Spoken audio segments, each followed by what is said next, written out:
മലയാളികളുടെ കൺമുന്നിൽ വളർന്നു വന്ന കലാകാരിയാണ് നടി മഞ്ജു പത്രോസ്. വെറുതെ അല്ല, ഭാര്യയിൽ മത്സരാർത്ഥിയായി വന്നപ്പോൾ മുതലാണ് മഞ്ജുവിനെ പ്രേക്ഷകർ ശ്രദ്ധിച്ചു തുടങ്ങുന്നത്. അന്നേ അഭിനയവും നൃത്തവും കോമഡിയുമെല്ലാം ക്യാൻഡ് മഞ്ജു ആരാധകരെ സമ്പാദിച്ചിരുന്നു.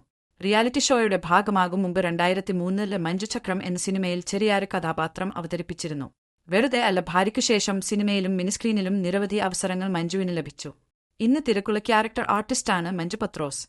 സോഷ്യൽ മീഡിയയിലും സജീവമായ മഞ്ജു അഭിനയിച്ച് സമ്പാദിച്ച കാശുകാണ്ട് അടുത്തിടെയാണ് ഒരു വീട് പണിതത്. മഞ്ജുവിനും ഉറ്റ സുഹൃത്തായ സിമിക്കും കൂടിയായി ബ്ലാക്കീസ് എന്ന പേരിൽ ഒരു യൂട്യൂബ് ചാനലുമുണ്ട്. ഇരുവരുടെയും യാത്രകളും പാചകവും വീട്ടുവിശേഷങ്ങളും ചലഞ്ചുകളുമെല്ലാമായിരുന്നു യൂട്യൂബ് ചാനലിലെ പ്രധാന കണ്ടന്റുകൾ.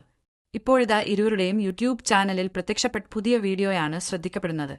ഫോട്ടോകളും മറ്റും പങ്കുവെക്കുമ്പോൾ മഞ്ജു പത്രോസ് പതിവായി കേൾക്കുന്ന ചില ചോദ്യങ്ങൾക്കും പരിഹാസ കമന്റുകൾക്കുമുള്ള ഒരു മറുപടിയായിരുന്നു പുതിയ വീഡിയോ.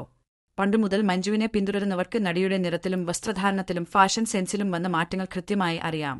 അതുകൊണ്ട് തന്നെ മഞ്ജു എങ്ങനെയാണ് വെളുത്തത് അതോ പുട്ടിത്താണോ എന്നുള്ള തരത്തിൽ കമന്റുകൾ ആരാധകരുടെ ഭാഗത്ത് നിന്നും വരാറുണ്ട്.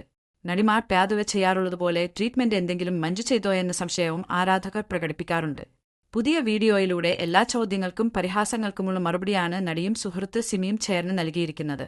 മേക്കപ്പ് ഉപയോഗിക്കുന്നതിന് വാൽ കെയർ പുട്ടിയാണോ വൈറ്റ് സിമന്റാണോ എന്ന് ചോദിക്കുന്നവർക്ക് മറുപടി നൽകിക്കാണ്ടാണ് മഞ്ജു സംസാരിച്ച് തുടങ്ങുന്നത്. പുട്ടി ഇട്ടുവെന്ന് നിങ്ങൾ പറയുന്നത് എന്ത് അടിസ്ഥാനത്തിൽ ആണെന്ന് മനസ്സിലാകുന്നില്ല. നിങ്ങൾ പറയുന്ന പോലെ മുഖത്ത് വാൽ കെയർ പുട്ടിയോ വൈറ്റ് സിമന്റോ അല്ല പൂശുന്നത്. എന്തെങ്കിലും പ്രോഗ്രാമിന്റെ ആവശ്യത്തിനും മറ്റുമായി തിരക്കുള്ള മേക്കപ്പ് ആർട്ടിസ്റ്റുകളാണ് വർക്ക് ചെയ്യുന്നത്. ഒരു വട്ടം ഉപയോഗിക്കുന്ന ഫൗണ്ടേഷൻ തന്നെ വലിയ വില കൊടുക്കേണ്ടി വരും. അതാണ് മുഖത്ത് പുരട്ടുന്നത്, അല്ലാതെ ചായം പൂശി ഇറങ്ങുന്നതല്ല. എന്തിനാണ് ഇത്തരം നെഗറ്റീവ് ചിന്തകൾ ഇങ്ങനെ വിളമ്പുന്നതെന്ന് മാത്രം അറിയില്ല. പിന്നെ എനിക്ക് വന്ന മാറ്റം, നല്ല ഹെൽത്തി ഫുഡാണ് ഇപ്പോൾ കഴിക്കുന്നത്. സിമിയും അത് ഫോളോ ചെയ്യുന്നുണ്ട്. എന്നാൽ എന്നെപ്പോലെ അത്രയും കറക്റ്റായി അവൾ ഫോളോ ചെയ്യുന്നില്ല. എല്ലാത്തിനും പുറമെ മനസ്സ് നല്ല സന്തോഷമാക്കി വയ്ക്കും. സമാധാനം കിട്ടുന്ന കാര്യങ്ങൾ ചെയ്യും പറയും. നിങ്ങളും അങ്ങനെയാക്കി ചെയ്താൽ നമ്മുടെ സ്കിൻ ടോണിൻ തന്നെ മാറ്റങ്ങൾ വന്നുകൊള്ളും. പിന്നെ ഗ്ലൂട്ടാതിയോൺ ഞാൻ എടുത്തിട്ടുണ്ട്. ഇപ്പോൾ അല്ല, പണ്ടൊരിക്കൽ. അതും കൊളാബിന് വേണ്ടി ചെയ്തതാണ്. നല്ല ചിലവ് കൂടിയ പരിപാടി ആയതുകൊണ്ട് പിന്നെ നിന്നില്ല. എനിക്ക് അത്രയും പൈസ അഫോർഡ് ചെയ്യാൻ ആകില്ല. അതുകൊണ്ടുതന്നെ അത് പിന്നെ ചെയ്തിട്ടില്ല. മനസ്സും ചിന്തകളും നല്ലതാക്കി വെച്ചാൽ തന്നെ എല്ലാം സെറ്റാകുമെന്നാണ് മഞ്ജു പത്രോസ് നൽകിയ മറുപടി.